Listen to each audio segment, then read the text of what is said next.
ناظرین آداب، دکن میڈیا کے اردو خبرنامے میں آپ کا استقبال ہے۔ میں ہوں اسماعیل ریحان۔ آئیے ڈالتے ہیں نظر آج کی اہم سرخیوں پر۔ ایران کی جوہری تنصیبات پر حملے کے خلاف امریکہ کی اسرائیل کو وارننگ۔ تہران کو سخت جواب دینے اسرائیل کی دھمکی۔ ایران نے کہا ہم جنگ نہیں چاہتے لیکن جواب دینے کے لیے پوری طرح ہیں تیار۔ مشرق وسطیٰ میں بھڑکی آگ پر اقوام متحدہ کے سربراہ کا اظہار تشویش۔ لبنان، اسرائیل اور ایران کی جنگ جہنم کے دروازے کھولنے کے مترادف۔ لو جہاد مفروضہ پر سماعت کے دوران جج کا قابل اعتراض تبصرہ۔ بریلی کے ایڈیشنل جج روی کمار دیواکر نے مسلمانوں پر منصوبہ بند طریقے سے ہندو خواتین کو نشانہ بنانے کا عائد کیا الزام۔ اس خبرنامے کے پیش کردہ ہے۔ زندگی انمول ہے اور اس کی حفاظت ہمارا فرض، اور ہم اپنے فرض کو نبھاتے ہیں ذمہ داری سے۔ مسلم جنرل ہاسپٹل اب آپ کے تمام بیماریوں کا علاج ایک ہی چھت تلے۔ ہمارے ماہر ڈاکٹرز کی ٹیم اور اعلیٰ تربیت یافتہ staff world class health technology کے ساتھ 24 گھنٹے ایمرجنسی خدمات بھی موجود۔ Cardiology, diabetology, dermatology, gynaecology, pulmonology, neurology, neurology, orthopaedics, physiotherapy, paediatrics, general and laparoscopic surgery, ENT جیسی اور بھی سروسز بھی موجود ہیں۔ ہر طرح کے اسکینز اور ٹیسٹ کے لیے ایڈوانس لیبارٹریز بھی مناسب قیمتوں پر دستیاب ہے۔ آپ کی بہتر صحت ہماری پہلی ترجیح۔ مسلم جنرل ہاسپٹل، ٹوری چوکی، حیدرآباد۔ اب خبریں تفصیل سے۔ امریکہ نے یہ بات سخت الفاظ میں کہی۔ G7 ممالک میں اٹلی، امریکہ، کینیڈا، برطانیہ، فرانس، جرمنی اور جاپان شامل ہیں۔ ادھر وائٹ ہاؤس نے کہا کہ امریکی صدر ایران پر نئی پابندیاں لگانے پر غور کر رہے ہیں۔ بائیڈن نے کہا کہ وہ کبھی بھی جوہری حملے کی حمایت نہیں کریں گے۔ انہوں نے یہ بات اس لیے کہی کیونکہ اسرائیل نے ایران کے بیلسٹک میزائل حملوں کا جواب دینے کی بات کی ہے۔ ایران اور اسرائیل کے درمیان کشیدگی خطرناک حد تک بڑھ گئی ہے۔ اسرائیل کی دھمکی کے بعد ایران نے بھی کہا کہ وہ اس بار مختلف انداز میں حملے کرے گا۔ اسرائیلی فوج نے اعلان کیا ہے کہ جنوبی لبنان میں لڑائی کے دوران اس کے متعدد فوجی مارے گئے ہیں۔ اسرائیل کی جانب سے جوابی کارروائی کے انتباہ پر ایرانی صدر مسعود پزشکیان نے کہا کہ ان کا ملک جنگ نہیں چاہتا، لیکن اگر اسرائیل کارروائی کرتا ہے تو وہ خاموش نہیں بیٹھے گا۔ ایرانی میڈیا کے مطابق مسعود پزشکیان نے کہا کہ اسرائیل کو بین الاقوامی قوانین کی خلاف ورزی اور بے گناہوں کو تباہ کرنے سے روکیں گے۔ اگر صہیونی حکومت اپنے جرائم سے باز نہ آئی تو اسے مزید سخت رد عمل کا سامنا کرنا پڑے گا۔ مشرق وسطیٰ میں اسرائیل، لبنان اور ایران کے درمیان جاری جنگ سے صورتحال کشیدہ ہو گئے ہیں۔ ایران کے ذریعے اسرائیل پر براہ راست حملے نے اس صورتحال کو خوفناک صورتحال میں تبدیل کر دیا ہے۔ بگڑتے مشرق وسطیٰ کے حالات پر اقوام متحدہ کے سیکریٹری جنرل نے تشویش کا اظہار کیا ہے اور اس جنگ کو جہنم کے دروازے کھولنے سے تشبیہ دی ہے۔ رپورٹ کے مطابق اقوام متحدہ کے سیکریٹری جنرل اینٹونی گوتریس نے بدھ کو اقوام متحدہ کی سلامتی کونسل کے اجلاس میں مشرق وسطیٰ کی صورتحال پر بات کرتے ہوئے کہا کہ مشرق وسطیٰ میں بھڑکی آگ جہنم کے دروازے کھول رہی ہے۔ گوتریس نے کہا مشرق وسطیٰ میں آگ تیزی سے بھڑک رہی ہے۔ میں نے سلامتی کونسل کو لبنان کی تباہ کن صورتحال کے بارے میں آگاہ کیا تھا، جیسا کہ میں نے گزشتہ ہفتے کونسل کو بتایا تھا کہ بلو لائن میں برسوں سے تناؤ دیکھا جا رہا ہے، لیکن اکتوبر کے بعد سے فائرنگ کا دائرہ، گہرائی اور شدت بڑھ گئی ہے۔ اتر پردیش کے ایک ایڈیشنل جج نے لو جہاد کا معاملہ درج کر کے سماعت کرتے ہوئے ایک مسلم نوجوان کو عمر قید کی سزا سنائی ہے۔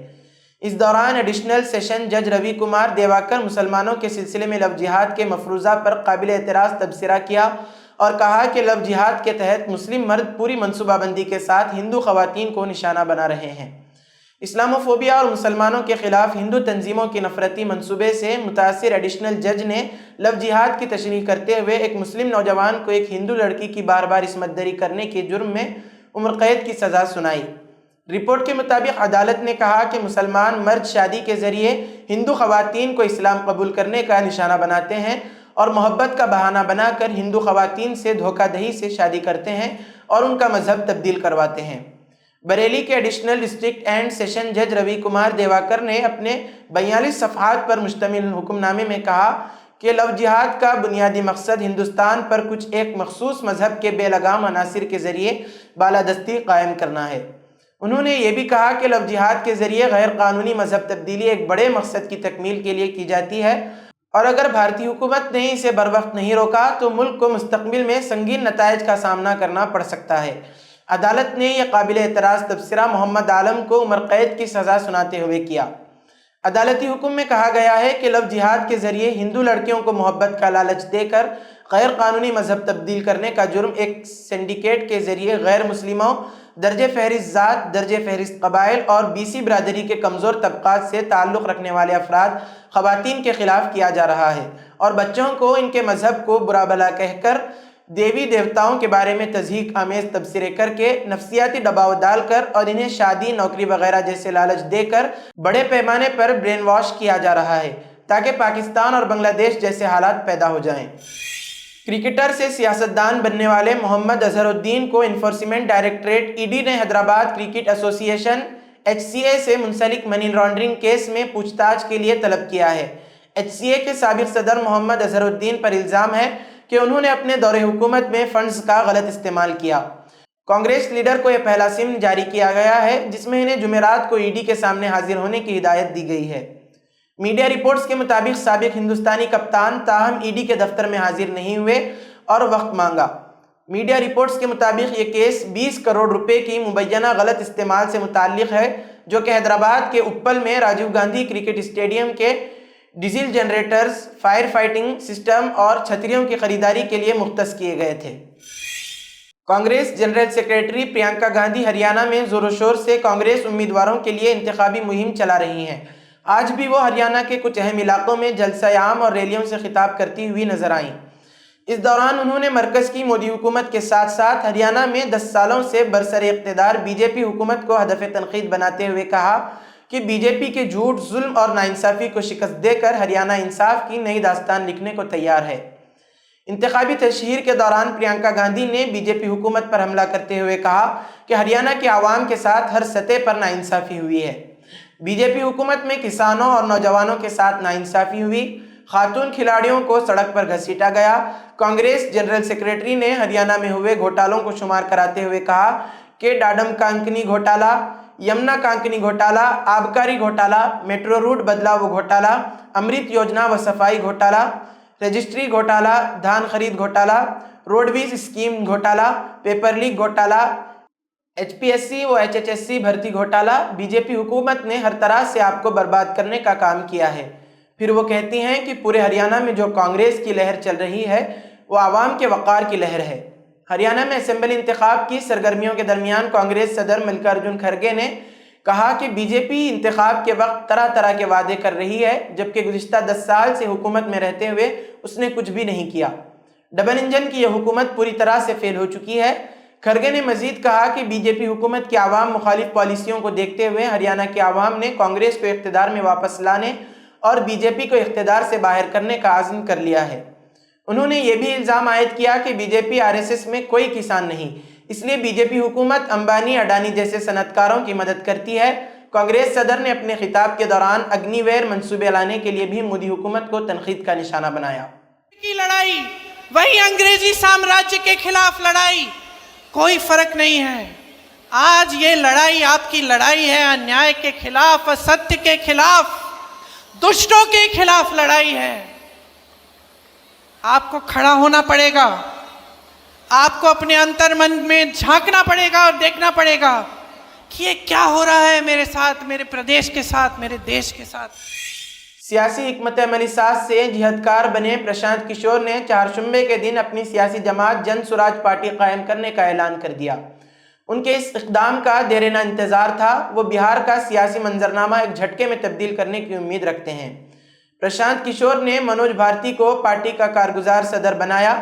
منوج بھارتی کی پیدائش مدھوبنی کی ہے اور وہ سابق انڈین فارن سروس IFS عہدیدار ہیں۔ پرشانت کشور نے کہا کہ منوج بھارتی مارچ تک یعنی تنظیمی انتخابات ہونے تک اس عہدے پر فائز رہیں گے۔ ریاستی دارالحکومت پٹنہ کے ویٹرنری کالج گراؤنڈ میں کئی ممتاز شخصیتوں بشمول سابق مرکزی وزیر دیویندر پرساد یادو، سفارتکار سے سیاستدان بنے پون ورما اور سابق رکن پارلیمنٹ مناظر حسن کی موجودگی میں پارٹی کا قیام عمل میں آیا۔ پرشانت کشور نے 3000 کلومیٹر طویل ریاست گیر پد یاترا کی تھی جس کے ٹھیک 2 سال بعد پارٹی کا قیام عمل میں آیا۔ انہوں نے آج کہا کہ جن سوراج ایک مہم ہے جس کا مقصد بہار کے عوام کو یہ سمجھانا ہے کہ انہیں معیاری تعلیم اور روزگار کے مواقع اس لیے نہیں مل پائے کہ انہوں نے ان مسائل پر ووٹ ہی نہیں دیا۔ بعض لوگ یہ کہتے ہوئے ہمارا مذاق اڑا سکتے ہیں کہ ہم نقل مقامی کے خاتمے کا وعدہ کیسے وفا کریں گے۔ پرشانت کشور نے کہا کہ ہمارے پاس بلو پرنٹ موجود ہے، ہمیں ریاست میں تعلیم کو بہتر بنانے 4 لاکھ کروڑ روپے کی ضرورت ہے، ہم یہ پیسہ نشہ بندی قانون برخاست کرتے ہوئے جمع کریں گے۔ اس قانون کے باعث ریاست کو سالانہ 20,000 کروڑ روپے کا نقصان ہو رہا ہے۔ انہوں نے کہا کہ میں پھر کہتا ہوں کہ جن سوراج کے برسر اقتدار آتے ہی اندرون 1 سال نشہ بندی ختم کر دی جائے گی۔ 47 سالہ قائد اپنے سابق سرپرست چیف منسٹر نتیش کمار کے نشہ بندی کے فیصلے کے سخت ناقد کے طور پر جانے جاتے ہیں۔ انہوں نے کہا کہ ہمیں خصوصی درجے کے لیے کھوکھلے نعروں کی ضرورت نہیں ہے۔ ہماچل کے منڈی سے بی جے پی رکن پارلیمنٹ اور اداکارہ کنگنا رناوت ایک بار پھر تنازع میں الجھ گئی ہیں۔ انہوں نے گاندھی جینتی کے موقع پر مہاتما گاندھی اور سابق وزیر اعظم لال بہادر شاستری کے بارے میں ایک سوشل میڈیا پر پوسٹ کے ساتھ ایک نیا تنازع کھڑا کر دیا۔ کانگریس نے کنگنا رناوت کے بیان پر سخت تنقید کی ہے۔ بی جے پی کی رکن پارلیمنٹ کنگنا رناوت نے سابق وزیر اعظم لال بہادر شاستری کو ان کی 120ویں یوم پیدائش پر ایک پوسٹ کے ذریعے خراج عقیدت پیش کیا، جس سے لگتا ہے کہ بابائے قوم گاندھی کے قد کو کم کیا جاتا ہے۔